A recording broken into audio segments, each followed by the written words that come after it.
So I hear you. All right. anyway, Well, yeah, I'm gonna definitely give it a try. Probably later and check it out. You definitely have some nuances that I didn't try. I mean, I was trying with Doppelgangster too, and that sure. was that was like a way to try to catch up a lot of times on the board, but in the end, it was it's not very consistent, right? It affects your plays too because Doppelgangster by himself not getting buffed is not worth it. So you end up having to keep him at times, and like so The, that you can grind shoot outfitter or smugglers the, run or anything. the problem is as well is that it's just stats, right? Like they're Mhm. just minions with stats, as Right. opposed to Right. the minions here. Like I really like the charge, divine shield, taunt, because they do so. The buffs do like are more valuable than like dropping doppelganger. Yeah, if it's like 3/6/6s, like awesome, but that's like you play it, and then your opponent's got a whole nother turn in which they're probably already ahead anyway.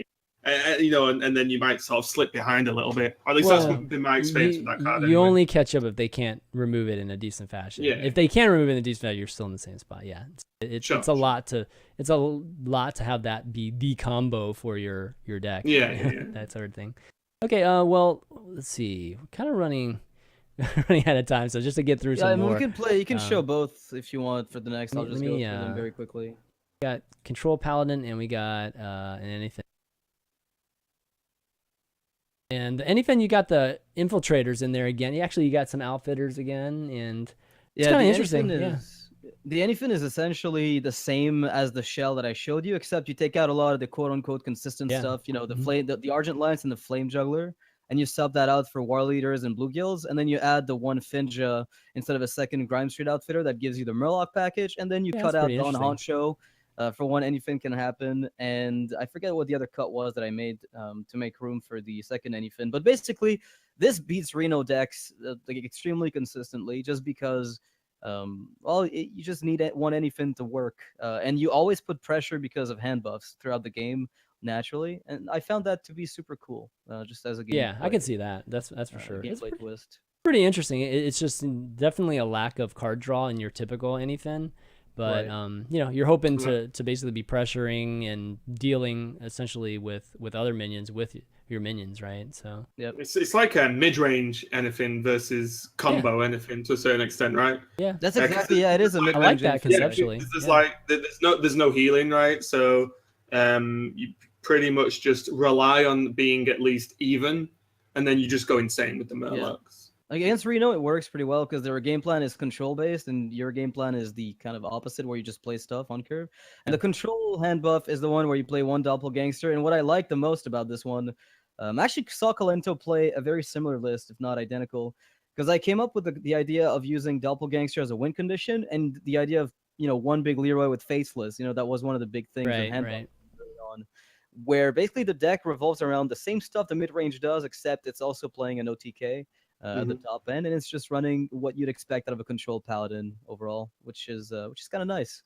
Yeah, I mean, historically, if you're talking about archetype and models, I mean, this is the type of archetype that's worked in the past. Let's just say Druid, right? Combo Druid was basically something like this, except for it was much more refined with probably a little bit more removal, or at least spell removal and a bit of card draw.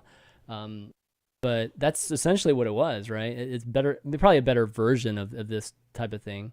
This generally is the recipe for a great deck. For a great deck, what I'm trying to say. Yeah.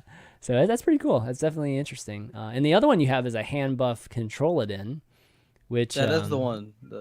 Yeah, so with the Faceless and the Leroy as possible finishers too. And if you get Don Honcho on it, right, it's just like...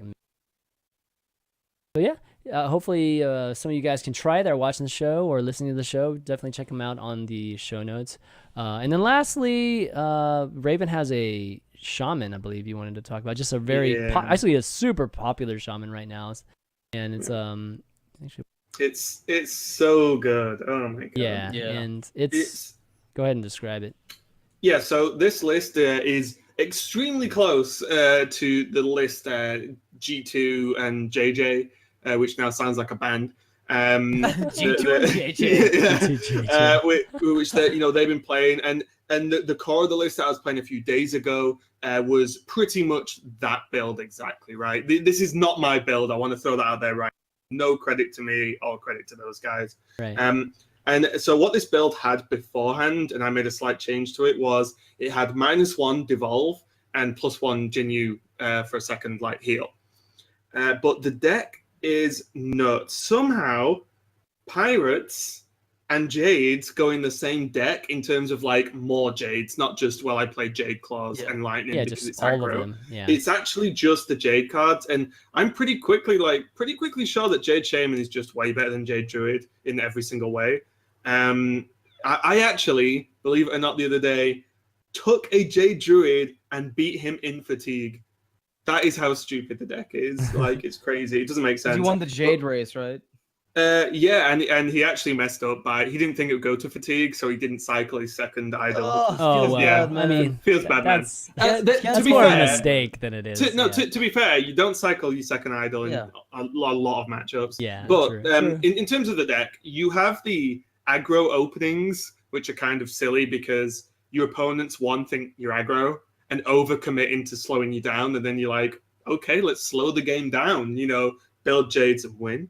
And also you have the tools to beat aggro. Jade Claws is fantastic. You have enough spell damage cards plus the totem, of course, for the Maelstrom portals to do some work. And I took the devolve mainly to screw over rogues because I was feeling that the second you don't draw Hex, you just lose against a rogue. Like, that's literally just how the game goes because you cannot keep up. Sure. And also against other Shaman, oh my god! Yeah, it's great. You just devolve them into wisps. Yeah, because there's so many 2-drops, and even 3-drops you take to 2-drops. Great, and the board is just, you can just deal with it. And then also a lot of the time, if there's a taunt wall, you devolve it, and almost all the time it's like silence taunt to a large extent. So it's got a lot of uses and can just win you games, quite frankly. And then everything else is straightforward. I believe Live Coach and JJ have took out Bran. I cannot understand. Yeah, I cannot understand why. They're playing at like top 20 legend at the moment. I think they were last time I checked. So and those guys know what they're doing. Maybe it's meta call that they don't feel like they need to get that late into the game because they're facing a lot of aggro or something like that. Maybe. But Bran is nuts because there's the usual Jade Spirit, obviously the big combo, turn 10 combo of the 7-drop, that the name, is it Warbringer? Chieftain, Chieftain. I'm just making up names now. Jade Chieftain, the Jade Chieftain's insane with Bran, of course. You create 2 taunts plus the 5/5 itself, but also just turn 5 Bran into Jade Claws because Jade Claws is a battle cry. I mean, they're easy. And it's almost every one of the Jade Claws is a battle cry. So it's insane. You equip a weapon, create 2 Jades, play Bran, and can hit with the weapon. It's absolutely insane, and it demolishes aggro Shaman 100%. If you're struggling with Shaman, play this bad boy. You will demolish everyone. I've been, the last day and a half roughly, I've been teetering around 400 and 800 legend. So it's definitely, and obviously Live and JJ playing it, so it can battle at the top ranks as well. So it's just super consistent. It's a lot of fun to play. You can beat aggro. You can take Reno decks to the late game. The only Reno deck I struggle with is Warlock because they're AoE. They have Twisting Nether. They have Twisting Nether that you can't deal with. They have Twisting, and very easily because you don't normally go to like 10, 11, 11, 12, 12, right, with your Jades. Bran has to live and stupid things happen. You normally get to like 8s in terms of Jade size. So they can even pull off a big Shadow Flame and you're screwed, basically. But any other deck is performing extremely well. Apart from really Reno Lock is hard. And Rogue can be hard if you whiff. But guess what? Rogue's fucking hard versus anything if you whiff. Rogue can beat you if they're doing Rogue does stuff, degenerate things, right? Exactly. Well, if they conceal, then I mean, it's just like Devolve helps. Devolve is good for that. Yeah, Devolve is the only thing that can answer something like that in terms of if they conceal and you neither have Devolve or Hex ready for the next turn and you don't die, you lose. But other than that, a lot of the times I found that you play the Pirates versus Rogue, they do the early Pirates or removal, and then they drop Tomb Pillager, you Hex, and then suddenly they're like, wait, what? Yeah. Ooh. And then you have Jade Lightnings that line up so well with the minions of Rogue. So you can do it. It's not like you just lose, but if they do crazy stuff, then sure. Yeah. you're gonna lose. I mean, but in because general, the winning a lot of times the winning play is the Van Cleave questing play, right? Exactly. And then conceal. Yeah, exactly. So you can actually answer that play. You pretty much won. You won the game at that point. Yeah. But overall, really good deck. Really good deck. Yeah. You can burst people down because of the aggro start you can have, or you can take the game long, and most of the time you actually end up doing both, and it's just a lot of fun. So I highly recommend to at least give this one a try. Yeah, I was gonna say, because one of the things the deck doesn't do is consistently be the aggressor.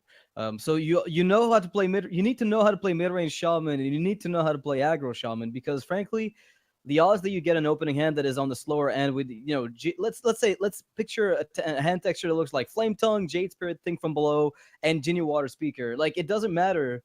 And then we're talking post mulligan. It's still very likely. Like, picking up a 1-drop that's a pirate here isn't as guaranteed as you might think. So you need to know how to play your very slow matchups as shaman. If you don't, you're gonna be in a world of hurt playing this deck.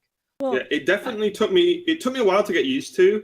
But believe it or not, the way you mulligan, because your mulligans are really clear, right? You aren't keeping chieftains, you aren't keeping things from below, you aren't keeping Aya unless you're against like Reno Mage maybe, but even then, like you aren't keeping like half of your deck.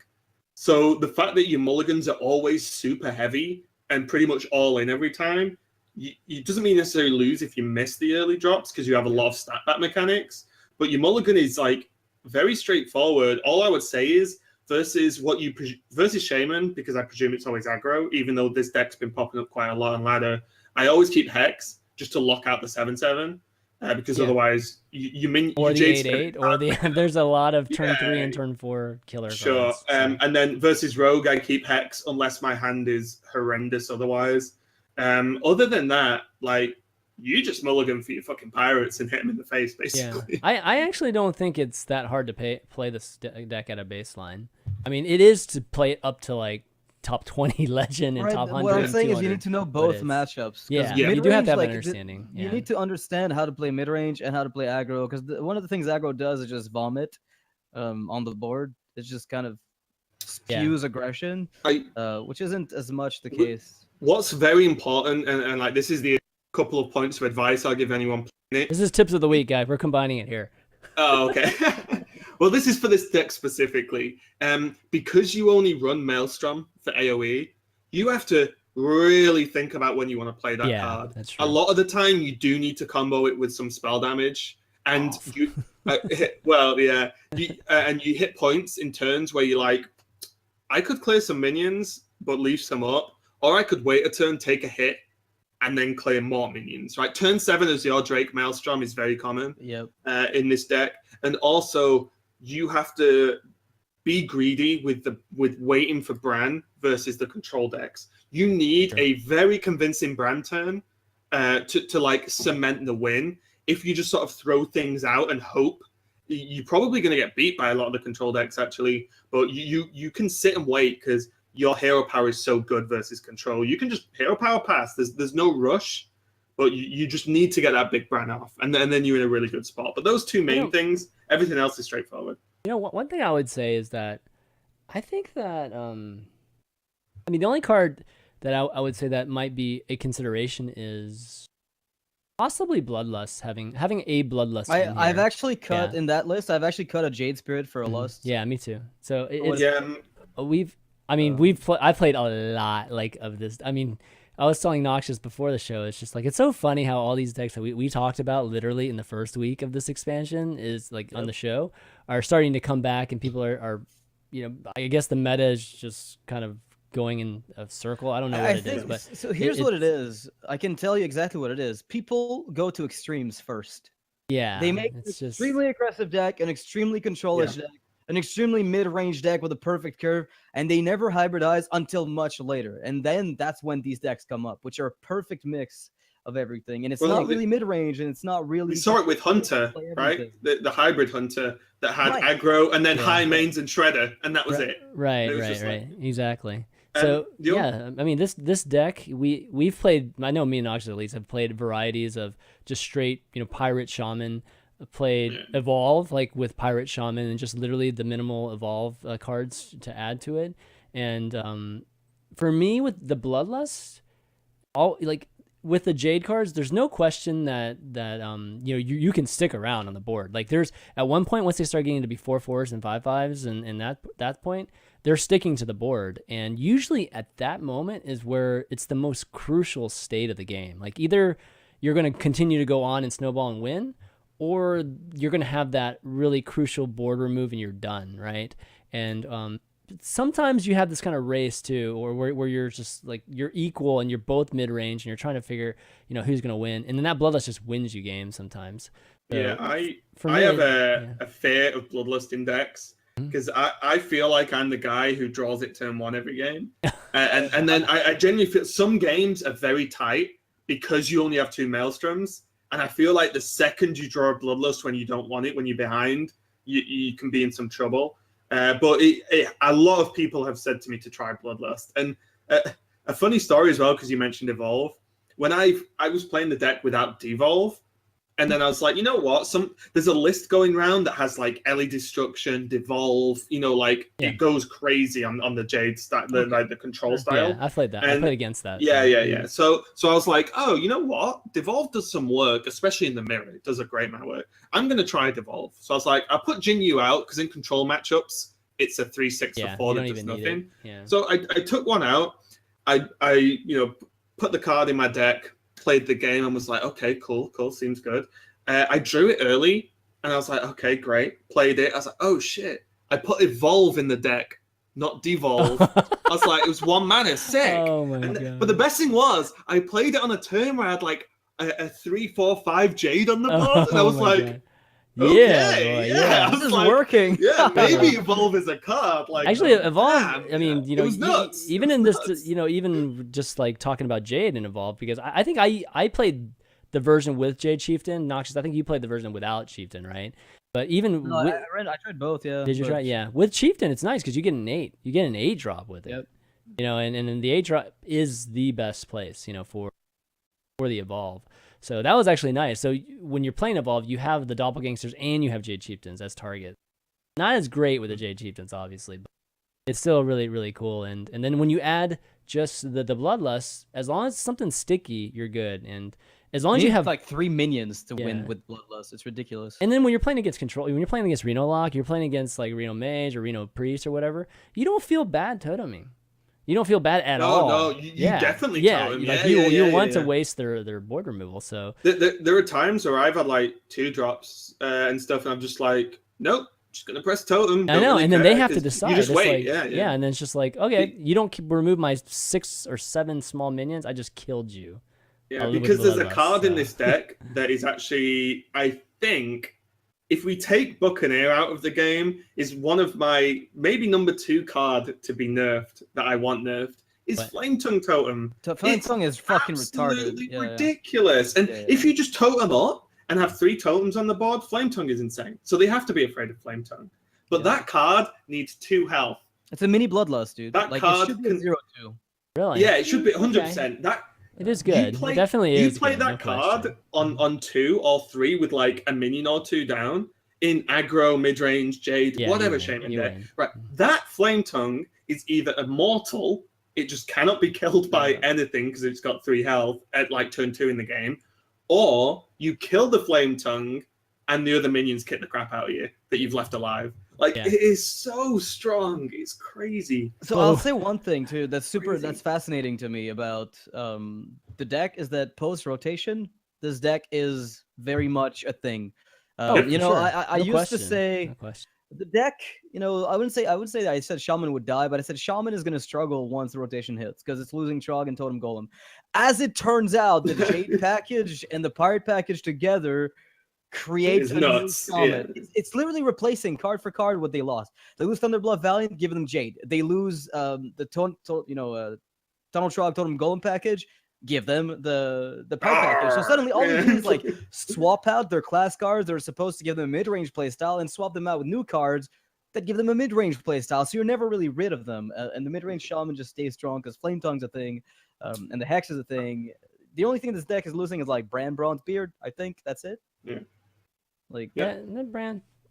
Brand's kind of a big deal though. I mean, I have to. Well, I'm surprised they dropped it. Wow, that's That's because getting It's past not that, necessary, but it it's helps, getting yeah. past that initial 1-1 and 2-2 is really important. Like to get through that fairly quickly, so that whenever you do make the Aya play, or whenever you do make your first Jade Chieftain play, it's a significant play, not just an undervalued play.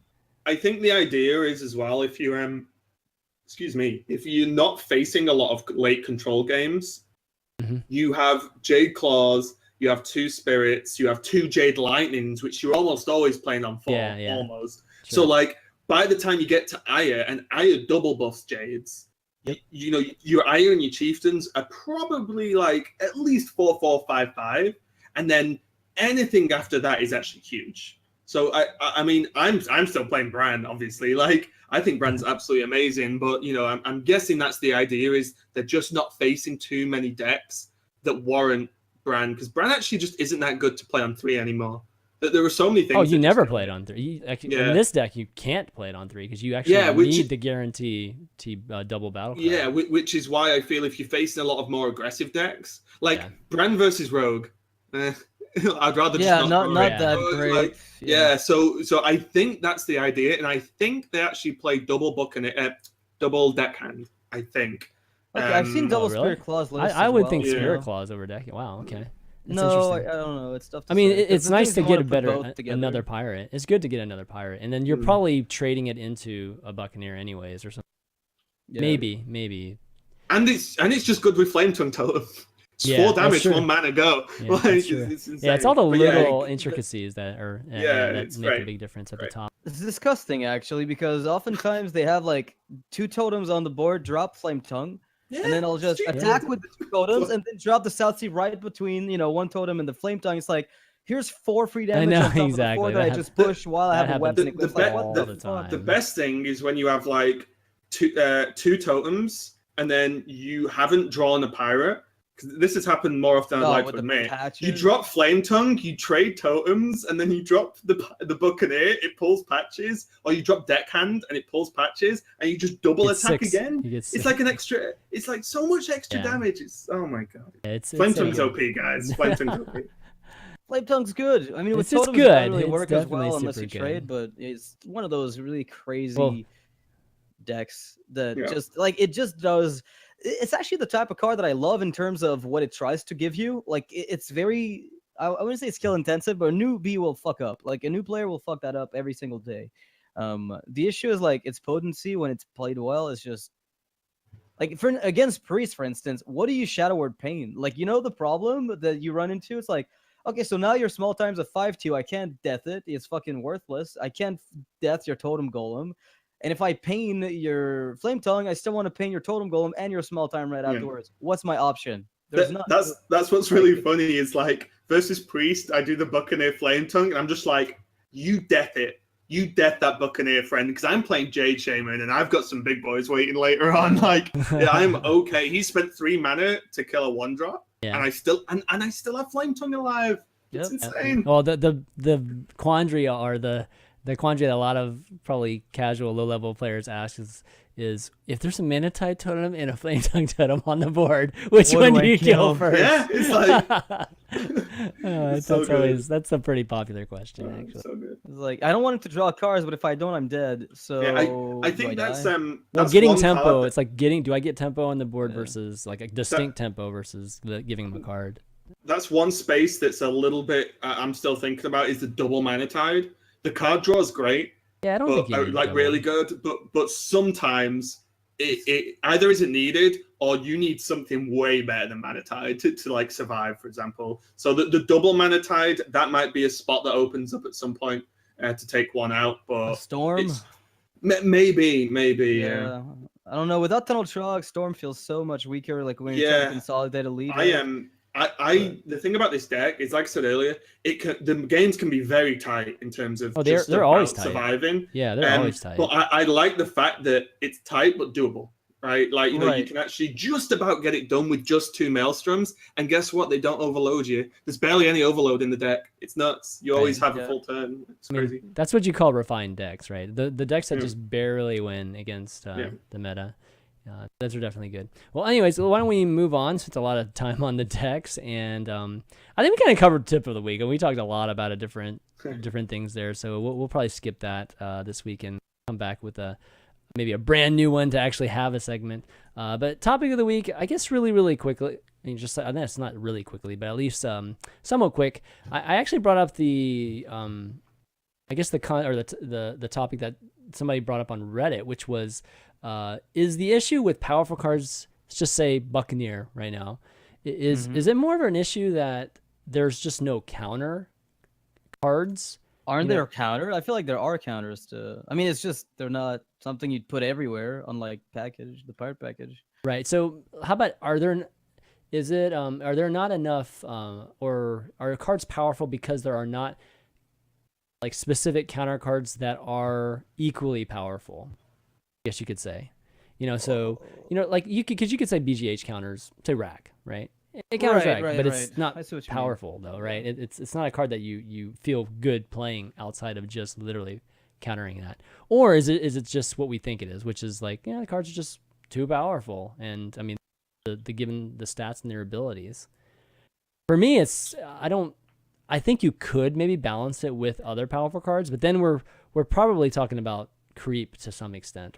No, I'll tell you what it's like, right? One of the big issues with counterplay, introducing it at the same time as cards, is you end up in this position where if the counterplay is too good, then the card just doesn't see any fucking play because the other, it's like printing a 2-mana 3/3 acidic swamp ooze, right? Like, right. Suddenly, weapons are shit. Or not shit, but like you just played 2-mana 3/3s everywhere because why the fuck not? Yeah. And then because the card it's meant to be countering is bad and doesn't get played, the counter doesn't get played. Right. The counter doesn't get played. So it's like so yeah, like I like the acidic swamp ooze is a great card in Hearthstone. Like I like the balance of it because it's just good enough in stats that it's not a completely dead or complete blank.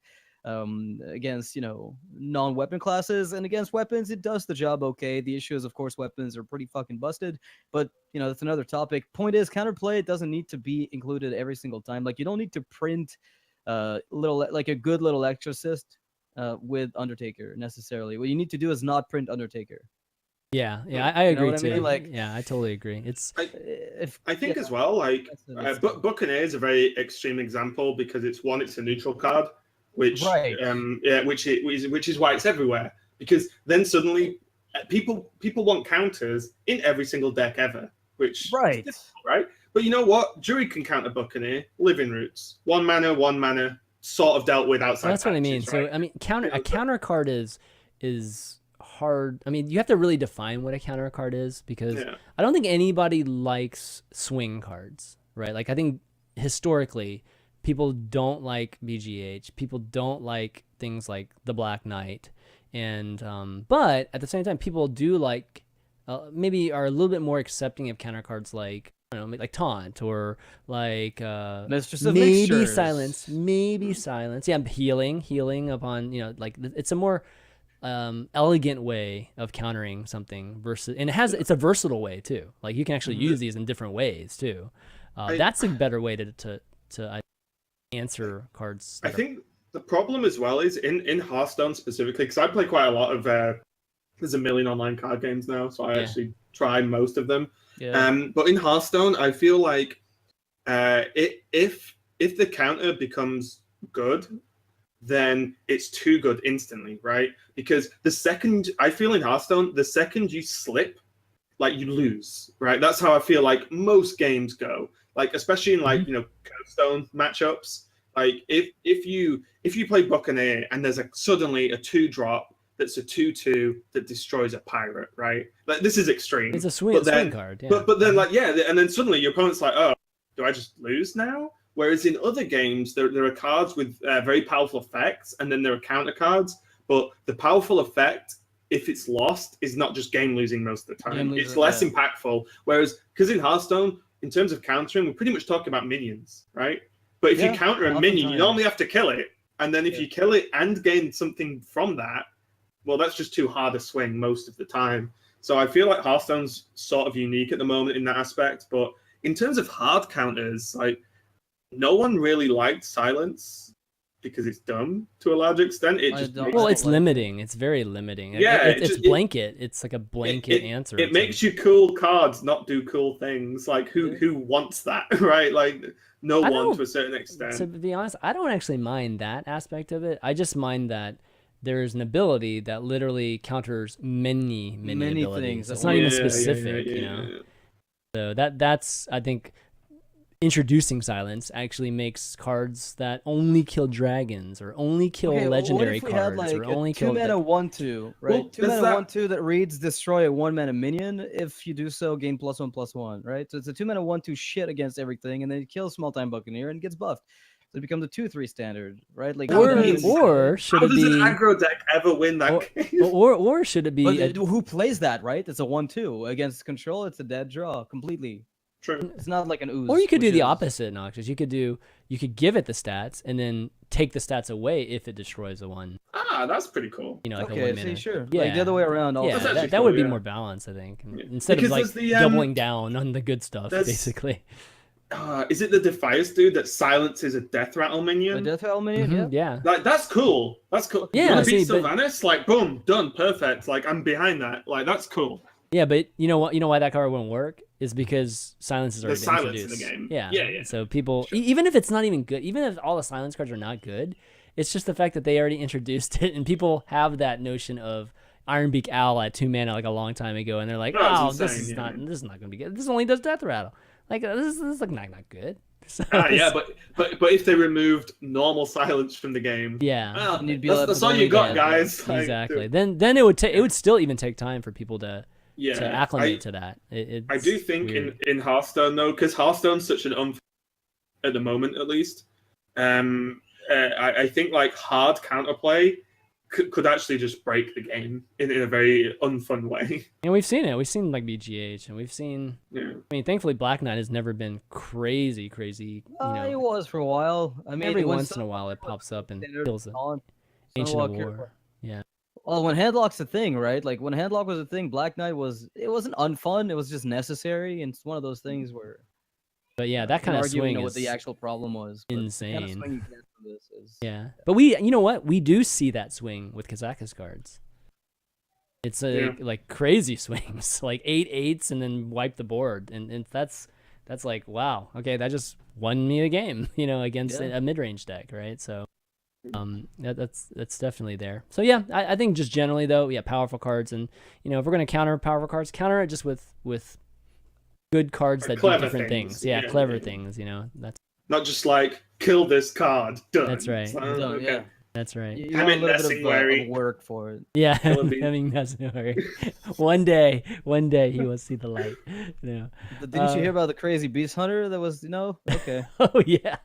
Crazy beast druid. Wait, no. I guess I'm wrong. One of these days, right? But okay, well, why don't we kind of go into some of the Q&A? But before that, we got some Smilestone, and they want to give some shout-outs to a bunch of folks on iTunes.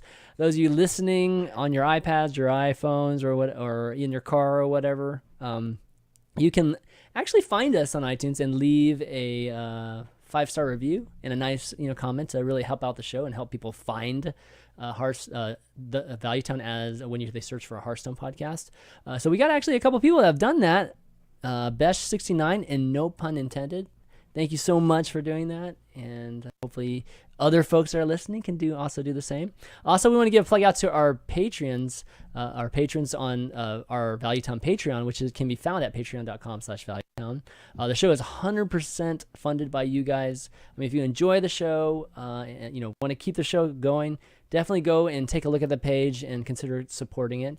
But we do have a lot of awesome people that are supporting it right now, and want to give a shout out to some of those guys. So big thanks to our legend producers, Mike T, Lewis G, and Dean P, for being those special guys that are top contributors, as well as a few others that have been some new patrons, as well as some longtime patrons: David T, Devin W, Tony R, Alex F, Albert, and David G.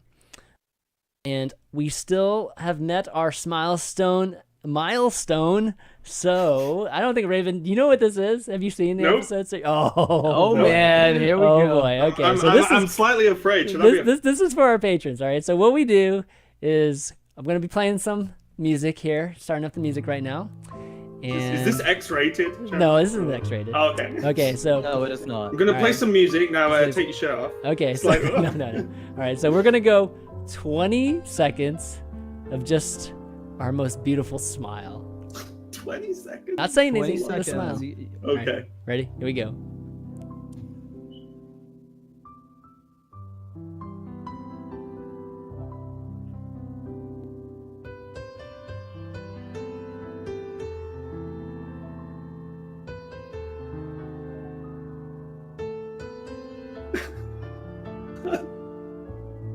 Okay, all right, all right. That was a long time. Yeah, isn't it seem like forever whenever that's happening?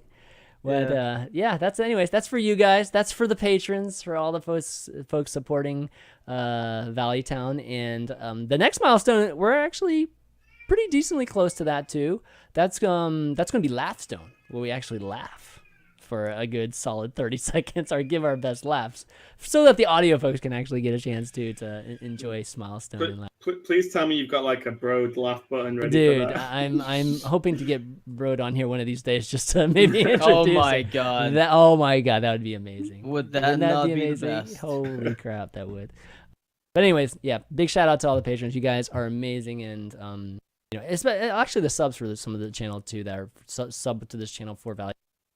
You guys are the reason why we're able to do this show and continue doing it. So thanks so much, guys. All right, so the milestone is, by the way, for reference, not supposed to be awesome, in a cool way. It's just supposed to be awesome in an awesome way. The best of all. Exactly. Yes. Exactly. All right, so let's get to some emails here. Some questions, our Q&A with emails. We got a question from Moritz K. And what do you guys think of more at the beginning of game effects, kind of like Prince Malchezaar? And he gives some examples of warrior beginning of the game, get 5 armor, shaman, summon a random totem. He gives a list of different examples. Do you guys, or actually, have you guys played Prince Malchezaar much? And do you guys like that ability? Go ahead, Raven. I'll let you speak to it. Not played Prince Malchezaar much. I played against it, and every single time I see it happen, I'm happy because I feel like I'm going to win the game. I think some ideas I've had for a while, something along the lines of anyone who's played World of Warcraft will know about talent specializations. Mm-hmm. Yeah. So before you go in, you can be like, tank, warrior. Yeah, and then you gain 5 armor at the start of the game, and hunter, instead of the hero power doing just 2 damage to face, the hero power could just change. That's something I thought about as well, where you can have the specs change the hero power of the class. Yeah. It would be very difficult to balance, of course. And I also liked potential effects of trinkets, where it'll be an equipable card in a different slot than a weapon that has 3 uses. You pay whatever mana, depending on the power. You can do it 3 times, whatever. In terms of start of game effects, it's cool to alter things, which is what I'm getting at.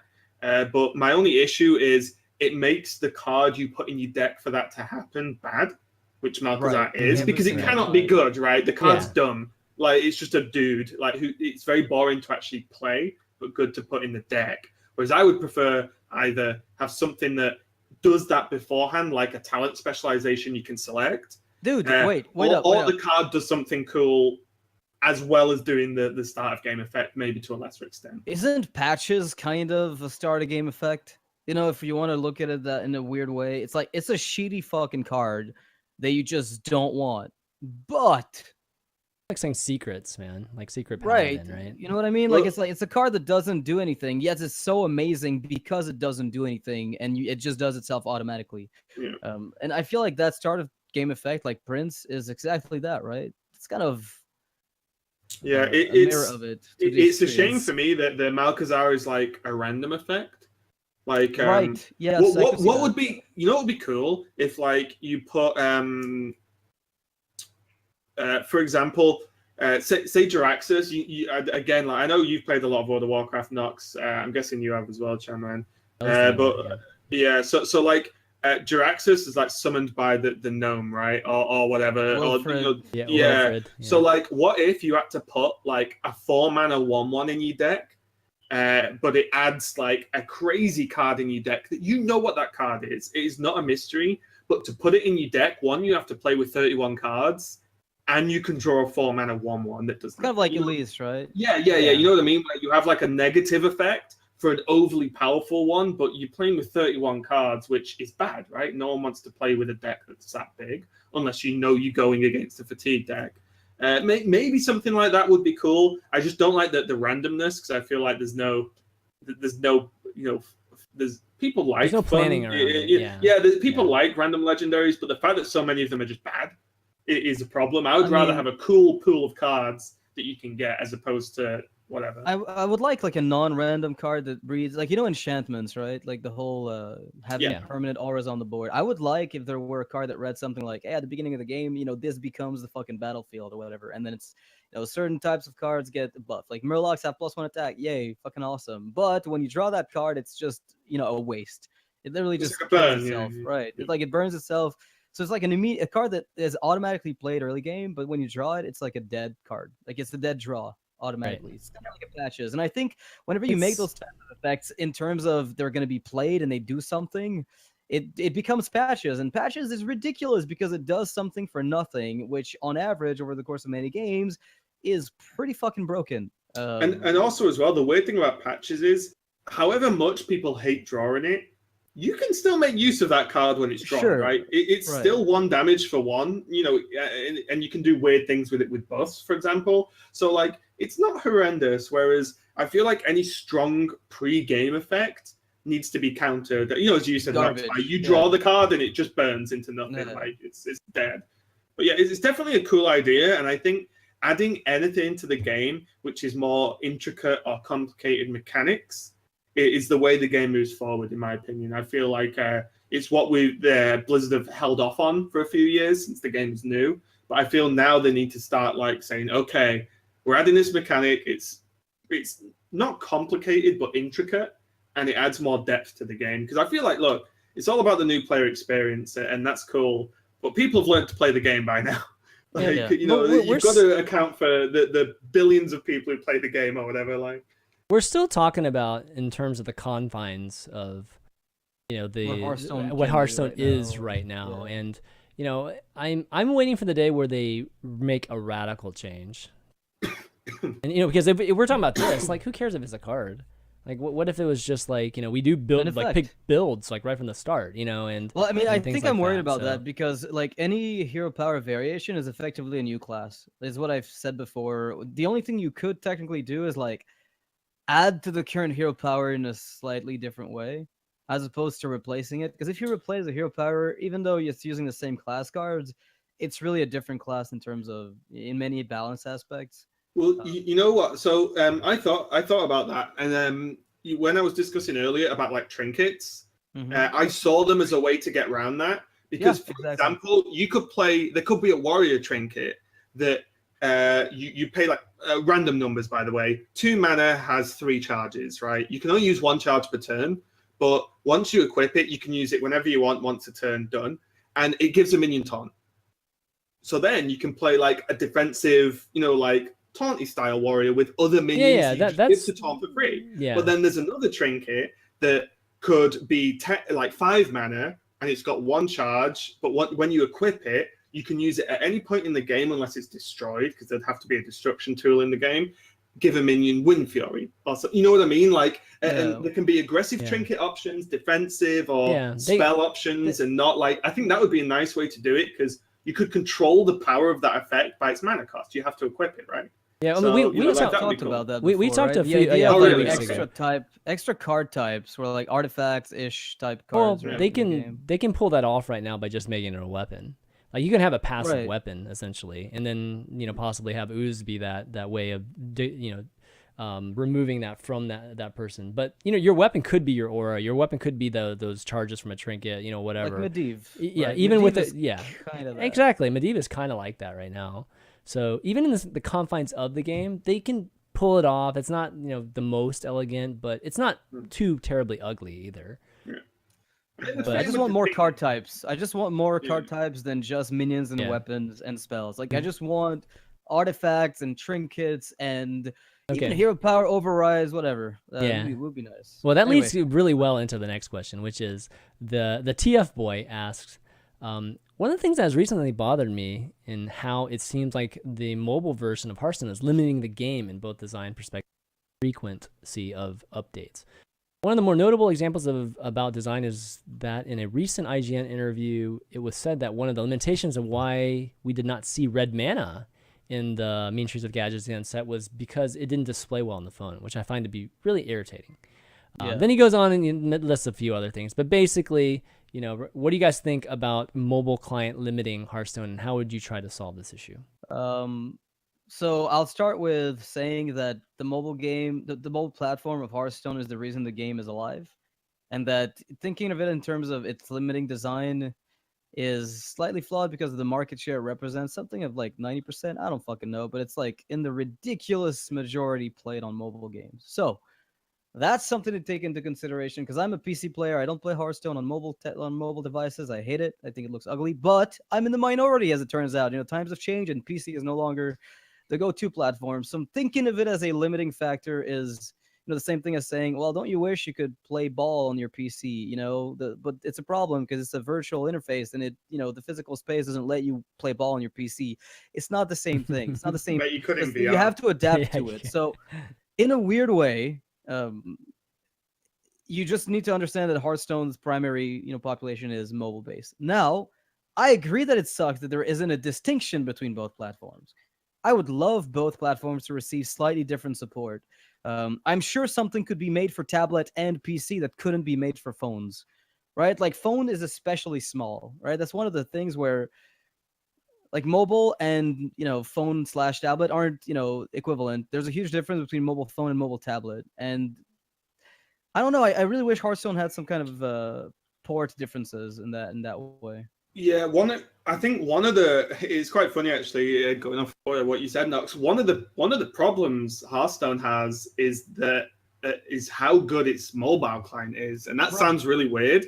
But so I'm in your boat, Nox. I very rarely play on my phone when I can't play on anything else and I'm traveling or something. And it's just convenient to just have a quick game if I'm bored or something. Sure. But if the issue is if they ever released content for PC, something tournament mode or whatever for PC and not mobile client, whether it be phone or tablet, there are a lot of people, and I know a lot of people that only play Hearthstone on their phone. And that would be a very, very serious problem if you're upsetting, as you said, a absolutely huge percentage of the player base. For all of us who take Hearthstone at least relatively seriously, and everyone who's really committed, of course, I would love a million different things in the client and ways to move forward, but it is limited by the phone. And it sucks, but I'm sure they're working on it though. Every single time I've spoken to Blizzard staff about just things like tournament mode, in-depth statistics in your profile, everything everyone said a million times, they're like, okay, but UI has to be simple. Yeah. Phone, mobile, they're very high up on the priority as far as I'm aware, and they have never said they are not looking at these things or trying to do them. They just said it's not something they can just make happen because there's a lot that goes into the development of the mobile app as well as the PC client. So it does suck, but that's where we are, unfortunately. I think it could be worse, though. It could be extremely limited, and Blizzard could be just focused on the mobile client, viewing that as where the money is, where the majority of the player base is. I think the client's cool, and the game overall is decent, but it definitely needs to change, and it does worry me how big the actual Hearthstone app is becoming on the phone. It's actually getting pretty large. Yeah, it's actually getting really big. Large. Yeah, I mean, I don't know exactly what their code looks like. Definitely being a mobile developer before. Yeah, I understand all those limitations that they have, and like Noxious said, this game is, I think it would still be successful even with PC only. It's as successful as it is because it's on mobile. Huge. It's huge. It's, it's making a ton of money for Blizzard. because of the mobile users. And there's no other popular PC esport what-ish kind of game that is huge on the PC. That's what makes Hearthstone special. Unfortunately for us, who are really interested in the super high competitive space, that does limit the complexity of the game. I don't think it's anything that we can ever get around, because I don't think the clients will ever be different. I don't think you can have them ever be different unless you actually create a separate app for maybe like each of platform. Like if Arena got bigger, and Arena just expanded in the function, the features like it has. Hearthstone Arena, Hearthstone Arena, Hearthstone, whatever. Yeah, exactly. You can maybe break it up in that way, and honestly, that's more downloads for them. And I mean, they're not running ads, so they're pretty just doing IAP for revenue. But that could take away some of the load of how big the app actually is on the phone, because it's going to continue getting bigger and bigger and bigger. But from the standpoint of the real estate for UI, it's not going to change. I mean, our phones are getting a little bit bigger, but even the tablet is a bit restricting, in terms of like the minis, right? iPad minis are pretty dang small.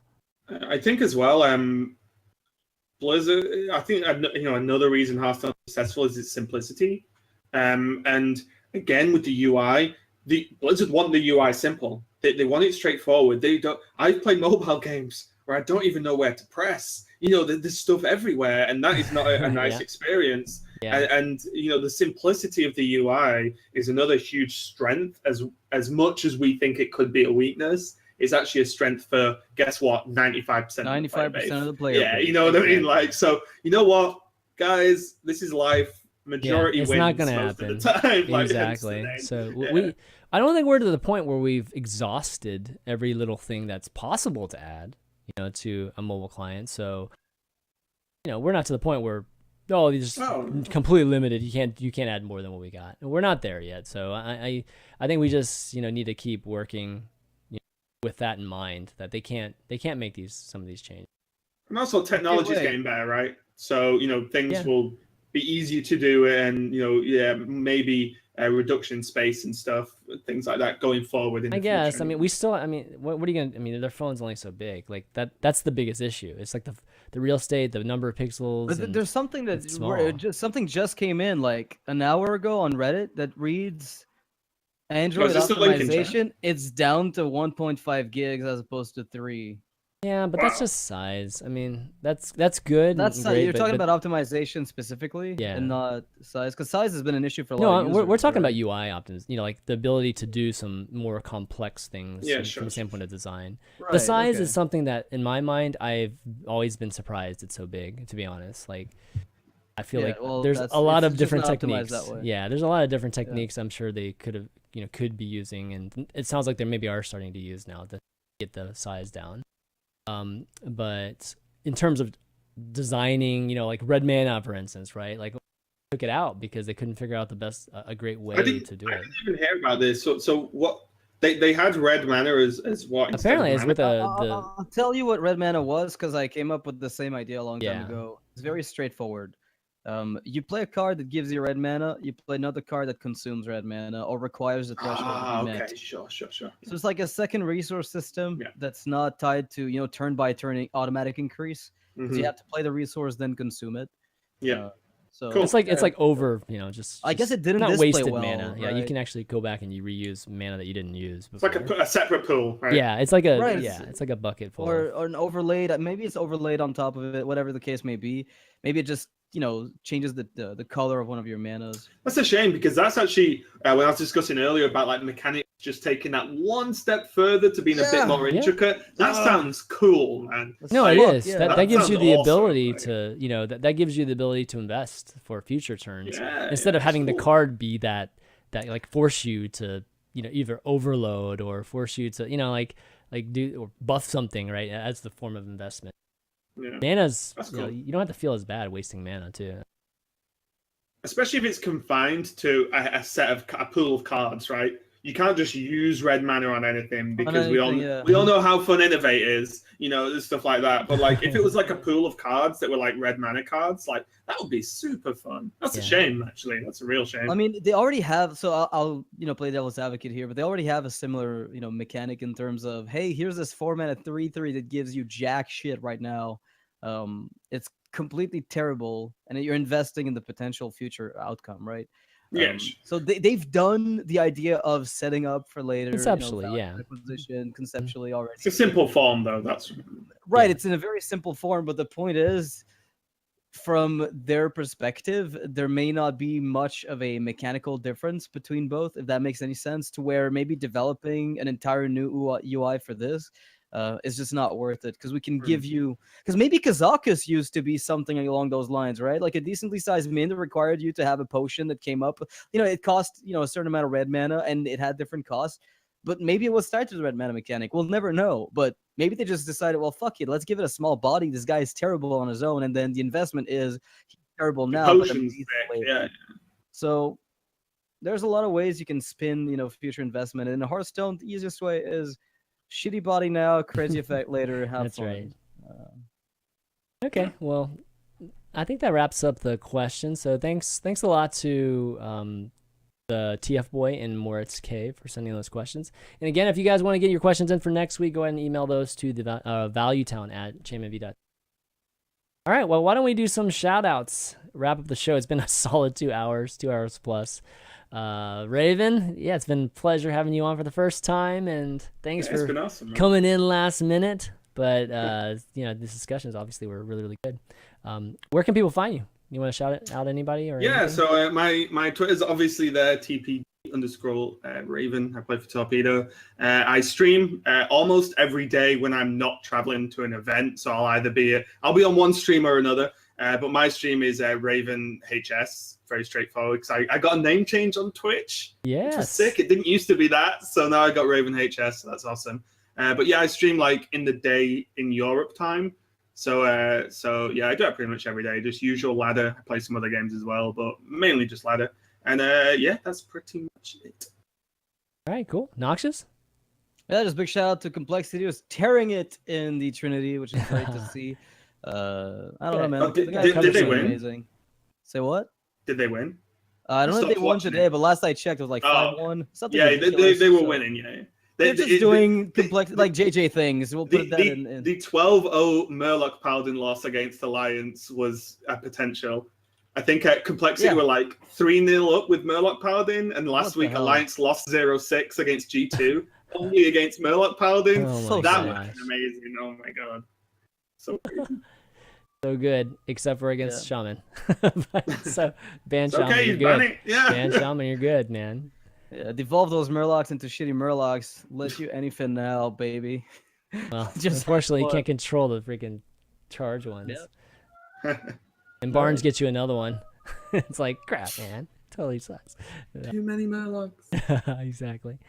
I guess I'll finish things off by thanking you guys for doing the show today, and the folks that ended up watching. I think with Trinity going on, like we obviously didn't get as many viewers today, but it's all good. We'll figure out. We'll figure out this time is actually still good or not. Like, I don't know. Because Trinity's been going to be going on for a few weeks. Yeah, it's going to be for another few weeks. So we probably should just consider moving it. I don't know, maybe earlier or something like that. But for those of you that missed some of the show earlier, you can catch it on youtube.com/ChanManV shortly after. And then, of course, on iTunes a little bit later tonight, early morning, whenever iTunes does their update, you can find that there. And again, if you guys enjoy it there, or you don't have any kind of means to support the show via Patreon, just going and leaving a 5-star review helps out the show greatly too. Think about doing that if you do enjoy the show. But that's going to be it for Valuetown. Oh, one last thing, Valuetown Throwdown. People have been asking me about that. I'm trying to get one planned. Gosh, maybe late this week or next week. Late next week, Valuetown Throwdowns, the show matches I've been doing.